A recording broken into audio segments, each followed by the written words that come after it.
मेरी नज़र में एक गैरतमंद आदमी जो है ना, जो एक प्योर खानदानी आदमी जो होगा, वो जब कहीं से भी सिस्टम से आउट होगा ना, बहुत एक तमीज़ से एग्जिट लेगा वो। जितने भी बड़े लोग इस दुनिया में आए हैं, जितनी भी सल्तनत, भौंकने वाले चाहे पॉजिटिव में थे या नेगेटिव में थे, उसका बिगाड़ कुछ नहीं सके। प्रोपोगंडे से आप बंदा नहीं गिरा सकते। बंदा गिरेगा अपनी गलती से गिरेगा और अल्लाह की तरफ से गिरेगा। प्रोपोगंडा नहीं गिरा सकता उसको। कि कभी कभी एग्जिट ऐसा लें कि अल्लाह आपकी जंग लड़ने आ जाए। अल्लाह आपकी जंग लड़ने, अल्लाह दिखाएगा उनको कि उन्होंने एक हीरे की कदर नहीं की। क्या लॉयल्टी ये डिमांड करती है, क्या सिंसेरिटी और कमिटमेंट ये डिमांड करती है कि उसके बढ़ते हुए सिस्टम की बढ़ती हुई नौयतों के साथ वो भी अपनी नौयतों के अंदर इर्तिका करेगा, इवॉल्व करेगा। उसकी भूख भी सिस्टम की भूख के साथ बढ़ेगी या नहीं बढ़ेगी। मेरा एक सवाल है, तो ये ही चीजें लीडर के साथ भी तो जुड़ी में। मैंने तो पहले, मैं आप जब जाएंगे ना उसको जलील करने के लिए, मैं पहले जवाब में पॉडकास्ट के कर चुका हूँ कि जिस दिन लीडर का ही चेक लेना पड़ जाए, बात ही खत्म होगी। मतलब सिस्टम खत्म हो गया वहां पे, वो तो इनफिरादियत आ वो जाएगी। एनल फसाद है कि भाई जिसने जमा किया था वो ही मुनक्कर हो गया है, वो ही इनसिंसियर हो गया कॉज के साथ। तो मैं ये कह रहा था कि ऑन व्हाट ग्राउंड्स एक आदमी यानी कि ऑर्गेनाइजेशन का पार्ट हुआ है या मुल्क का एक शहरी है, किन हालात के ऊपर आप उसको बोलेंगे कि यहाँ ही तेरी मजबूरी नहीं थी, यहाँ हम तुझे गद्दार डिफाइन करेंगे। ये जो काम है ना तुम्हारा, ये हम तुम्हें मजबूर नहीं कर सकते। मैंने अभी इसी बात को तो बताया यहाँ पर कि अक्सर लोग अगर फाइनेंशियल मजबूरियाँ, हवस, हिर्स, हसद, बुग़्ज़, तकब्बुर, रिलेटिबिलिटी का नहीं होना, एक आदमी मेंटली नार्सिस्टिक है, नार्सिसिस्ट है। कुछ गरीब ऐसे होते हैं, हदीस के अल्फाज हैं, क़यामत के दिन वो लोग जिनसे अल्लाह कलाम नहीं करेगा, पाक नहीं करेगा, उनमें से वही तो आयलुन मुस्तकबिर, गुर्बत में तकब्बुर है उसके अंदर, है कुछ नहीं पल्ले, मगर फिर भी फजूल के अंदर किबर है।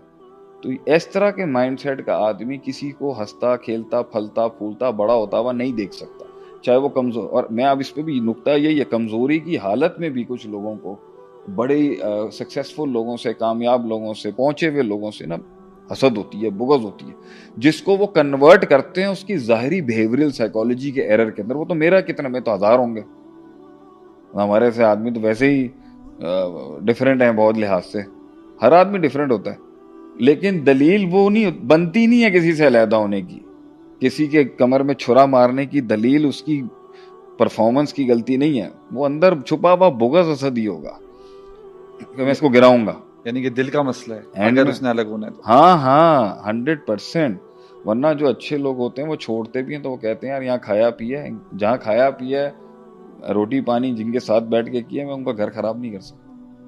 ये गैरतमंद आदमी नहीं करेगा, वो कहेगा ठीक है आप लोग ठीक नहीं थे, मैं जा रहा हूँ। यानी कि बाप बेटे का मसला है, बाहर वाला बीच में ना बोले, अंदर का मसला अंदर ही रहेगा। हाँ, घर बनेगा लेकिन। हाँ। मेरी नज़र में गैरतमंद आदमी जो है ना, जो एक प्योर खानदानी आदमी जो होगा, वो जब कहीं से भी सिस्टम से आउट होगा ना, बहुत एक तमीज़ से एग्जिट लेगा। वो बात करे ना करे, वो तो देखेगा ना कि जब फसाद ही इसमें है मूव रोकने में, तब बात होगी। इसकी मिसाल आप देख लेना यार, सलमान फारसी रदी अल्लाह ताला अन्हु, मुस्नद अहमद की रिवायत है, जिस पहले बिशप के पास गए आप, सकीफ था वो जेरूसलम का, वो ज़कातें खाता था, बैठ के लोगों का माल खाता था। आपने उसकी लाइफ में जब वो फौत हुआ तो उसको एक्सपोज किया।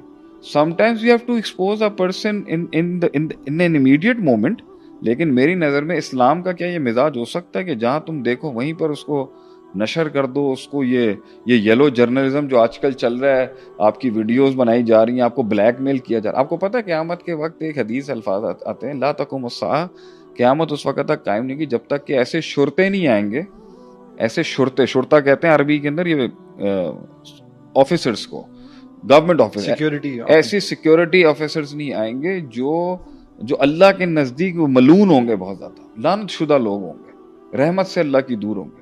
किसी को ब्लैकमेल करना, किसी को चोक करना, ये हिसाब किताब करना, ये तो वैसे ही इस्लामी कवानीन के खिलाफ है किसी के भी।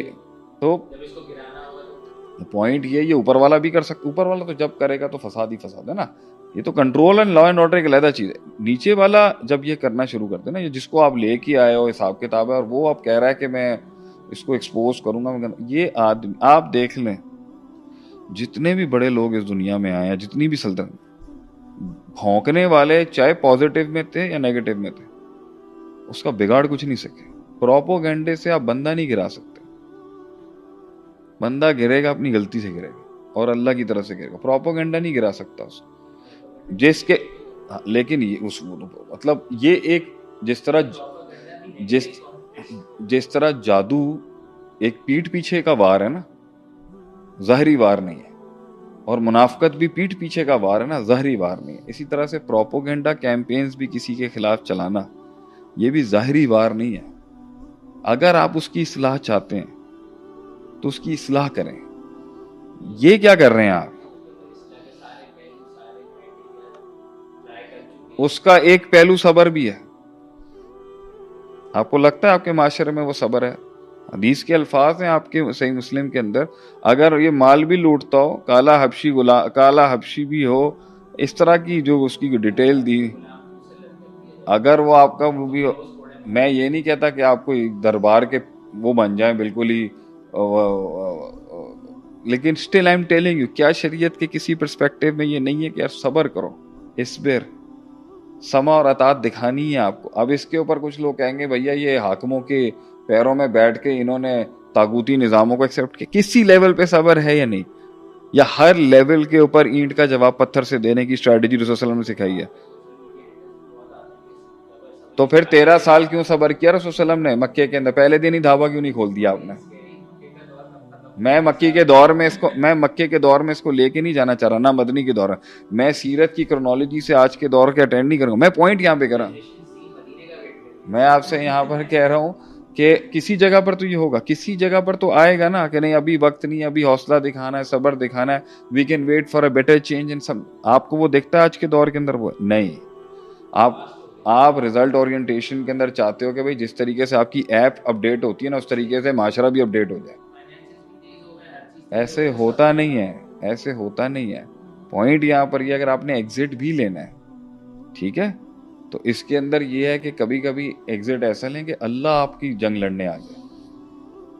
अल्लाह आपकी जंग लड़ने, अल्लाह दिखाएगा उनको कि उन्होंने एक हीरे की कदर नहीं की। लेकिन चलें, ये है कि एक बंदा आता है और वो चाहता है कि मैं अपनी सिंसेरिटी प्रूव करूं, मैं चाहता हूं कि मुझे वफा मिले, और ऊपर वाला भी वफा करने वाला है, और वो उसने ज्वाइन किया। सिंसेरिटी किसी एक टेस्ट से प्रूव नहीं हो सकती। एग्जैक्टली माय पॉइंट कि आप क्या क्राइटेरिया आप सेट करेंगे सिंसेरिटी उसके लिए। मतलब उसमें नुक्ता है, किसी का इखलास और सिंसेरिटी वो कभी भी सिचुएशनल एग्जिबिट से टेस्ट नहीं हो सकती। उसका सबसे बड़ा, उसका एक बहुत बड़ा एलिमेंट टाइम है, वक्त लगाना पड़ेगा। वक्त है, सिचुएशंस हैं, मुख्तलिफ सर्कमस्टांसेस हैं, उसमें चेक लिया जाएगा उसका। अब इसने क्या किया? उसके लिए सबसे बड़ा चैलेंज क्या है? मतलब अब नफ्स है, उसको मेहनत करनी होल्ड करे पड़ेगी, ना, क्या करेगा? होल्ड करे। एक है होल्ड करे, एक है साथ खड़ा हो, एक है अटैक करे। मैं लीडरशिप के एस्पेक्ट से बात नहीं कर रहा हूँ, मैं इस एस्पेक्ट से बात कर रहा हूँ कि क्राइटेरिया उसका ये, हाँ कॉल तो आएगी क्राइटेरिया उसका ये है, या तो खड़ा रहे, या 30% स्टैंड दे दे, या 100% की कन्फ्रंटेशन कर ले। तो कितने साहबा ऐसे थे जो उसी वक्त आए थे, जंग चल रही थी, ने कहा नमाज का वक्त तो नहीं है मगर लड़ाई हो रही है, चलो इसी में चलो, शहीद हो गए, बगैर नमाज पढ़े जन्नत में चले। पॉइंट ये है कि अल्टीमेट सिंसियरिटी तो ये है ना कि इन थिक एंड थिन लड़ेगा आपके साथ, स्टैंड लेगा, साबित करेगा। कुछ नहीं भी हो सका तो कम से कम आपके साथ कर्टेसी रखेगा, आपको कंपैशनिज्म दिखाएगा, तन्हाई में कहेगा कि मैं आपके साथ हूँ अगरचे मैं नहीं आगे आ सका, दिल में बुरा जान लेगा कम से कम। हसन बिन साबित जो थे रदी अल्लाह अन्हु, वो नहीं जंगों पे जाते थे, वो छुरे नेजों से उनका दिल नहीं उनका होता था, लेकिन वो बैक एंड पे तो पता था ना सिंसियर थे, वो शायरी के तीर चलाते थे, ठीक है, लेकिन he was a part of the system. Crime यही है भाई, उसे दिखाना है भाई मैं खड़ा हूँ, मैं साथ हूँ। अब इसके अंदर जो सबसे बड़ा प्रॉब्लम फेस होगा ना, जो फेस पे भी हुज़ैफा बहुत बोलेगा, वो है कि लॉयल्टी और सिंसेरिटी में एक आदमी आपके साथ खड़ा है, आपके ऑपोजिशन में नहीं खड़ा, मगर काम नहीं करता, प्रोडक्टिव नहीं है एज पर एक्सपेक्टेशंस। क्या लॉयल्टी ये डिमांड करती है, क्या सिंसेरिटी और कमिटमेंट ये डिमांड करती है कि उसके बढ़ते हुए सिस्टम की बढ़ती हुई नौयतों के साथ वो भी अपनी नौयतों के अंदर इर्तिका करेगा, इवॉल्व करेगा, उसकी भूख भी सिस्टम की भूख के साथ बढ़ेगी या नहीं बढ़ेगी, और या वो पीछे रहना पसंद करेगा। अब यहाँ पर सबसे बड़ी है कि ऊपर वाले की सिंसेरिटी तो ये होनी चाहिए, ये शायद मुझसे डिसएग्री करेंगे कि भाई मैं तो उन्हें रखूंगा क्योंकि वो मेरे बुरे वक्तों में मेरे साथ था, मैं तो उसे रखूंगा क्योंकि वो मेरे बुरे वक्तों में मेरा साथ था। सही है। ठीक है, आपका मसला है कि अगर आप लोगों के यहाँ एक चीज चेंज हो जाती है तो क्या किसी का किया हुआ अच्छा जो है वो भुला दे आदमी?